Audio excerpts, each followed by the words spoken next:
আমরা কেন বলি যে আমি যা করি এইটা ইসলামের সব থেকে খাঁটি, আর কোনো খাঁটি কিছুই নাই? এই কথা আমরা কেন বলি? আমরা কেন মানুষকে আপন করতে পারি না? কেন মানুষকে শত্রু বানাই? নবীওয়ালা কাম আমিই করি।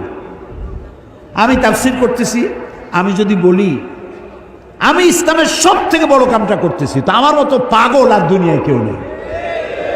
যারা মসজিদ ইমামতি করে তারা যদি বলে সব কাম আমি করি, যারা ওয়াজ করে তারা যদি বলে সব কাম আমি করি, যারা ইসলামের বই লেখে তারা যদি বলে সব কাম আমি করি, এটা কি হইল?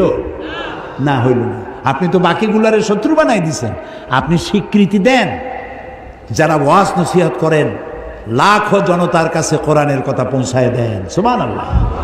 যারা তাবলিগি জামাত করেন, তাবলিগি জামাতের ভাইয়েরা নিজের পকেটের খাইয়া বাড়ি বাড়ি গিয়ে কলেমা শিখান, নামাজ শিখান, ভালো কাজ করতেছে, সুবহানাল্লাহ।